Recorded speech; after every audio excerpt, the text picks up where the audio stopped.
So who was Pythagoras? And it's a good question because you've probably heard of the Pythagorean theorem before, but how much do you actually know about this guy? Well, Pythagoras had a lot of interesting quirks and things that made him a interesting person, but in simplest form, he was an old guy who was way too into his hobbies. He also killed a couple of people who disagreed with him, like kind of a sore loser. I don't really know what his deal was. He lived in ancient Greece, per the video, and was the founder of a kind of a club for mathematicians, but back in the day they weren't really mathematicians, they were more like shape theorists. You see, for Pythagoras and his Pythagoreans, numbers worked a lot differently than we think of them today. You probably think of numbers linearly on a number line, starting at 0 and then extending off forever in both directions, if 0 even is a valid start point. But for Pythagoras, numbers were all their own separate being. There was no number in between the number 5 and the number 7. They were just related in lots and lots of different ways, and for Pythagoras, his goal was to find those relations. It's hard to visualize, but think of it this way. On the left, we have a number called et, and on the right, we have a number called net. Now, is there a number in between et and net? It doesn't matter, because they're all separate and they have their own properties and values. And this is what they would do in Pythagoras' club. You know, they'd all sit around in a circle, and one guy would be like, hey, I used a compass and a ruler, and I drew a box, and it is a box that is 2 by 3. And everyone would be like, that's so cool. And then the other guy would be like, I drew a box that's 2 by 3.5. And everyone would be like, 2 by 3.5 doesn't exist, you're wrong, get out of our club. And then they'd cut all the units and make them half the length and call it 4 by 7, and this made Pythagoras really happy. You see, Pythagoras envisioned a perfect world where everything was made up of whole numbers. There was no such thing as irrationals, there were no such thing as fractions to begin with. Everything was solid and whole and made sense. And it was a great, great vision. But he was completely wrong. Since its discovery almost 2,500 years ago, the Pythagorean theorem has been proven hundreds upon hundreds of times, but one of the most famous proofs was done by this guy named Euclid, which was also a really old guy in ancient Greece who had way too much free time, who managed to prove this with only constructions. It's called the bride's chair, and it's the proof that I decided to do my work on for this project. So, without further ado, this is my best explanation. Wait a sec, Zach, you're not going to completely forget to do anything about Euclid, then come in 12 hours before the project's due and figure this whole thing out about Euclid with no preparation whatsoever, right? We'll give you that idea.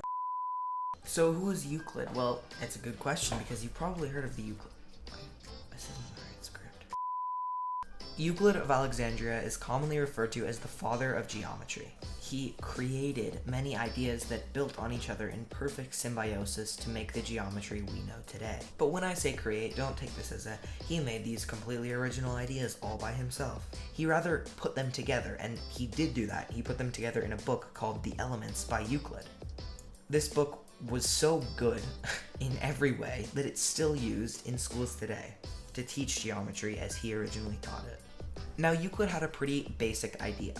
He would take simple things and put them together to create more complicated things. These simple things were called axioms, and although they were later renamed postulates, they have stayed the same for literally 2,500 years.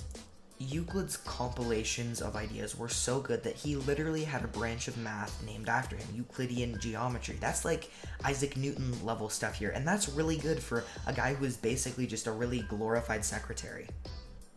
Now, Euclid's principles, axioms, postulates, whatever you want to call them, revolve mostly around something called constructions, which is making perfect shapes with no calculations, algebraic, or anything else whatsoever. And it's really incredible to think that this proof was done so long ago with no calculations, and it still stands true. Over 2,500 years later, this is still true, and that just blows my mind. So, without further ado, this is my best explanation at the proof that is Euclid's proof of the Pythagorean theorem.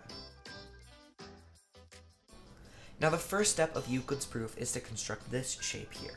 It looks a little weird, but essentially what it is a right triangle where the leg, base, and hypotenuse have all been made into squares of equal length. It's cool to see the Pythagorean theorem visualized this way, and this personally, just understanding this, made the whole proof so much easier to understand. Okay, now the next step is to create a perpendicular line that will meet where those two top squares meet, and that will go down and cut through that bottom big square. This will create two different sized parallelograms. Also note that this perpendicular line is parallel to the left side of the big bottom square. Now, the way Euclid's proof works is that he proved that half the size of those two top squares added together would equal half the size of that bottom square. In other words, half the size of the big right square will equal half of the size of the lower right parallelogram that we created with that perpendicular line, and vice versa with the left side. So that's what I'm going to do. I'm going to use a ruler and cut this square in half along the diagonal, which will give me two congruent triangles. Now that we have a triangle that is exactly half the area of that top right square, we can do something cool with Proposition 41. Proposition 41 essentially says that on any two parallel lines with a triangle connecting them, we can move the top vertex of the triangle anywhere on that parallel line and it won't change the area. So what I'm going to do is I'm going to move that top vertex all the way down to where the big right, big bottom triangle and the top left triangle connect. Now we have an entirely new looking triangle, but it's the exact same area. The next step is essentially to rotate this shape almost 180 degrees so it now fits vertically onto this shape we've created.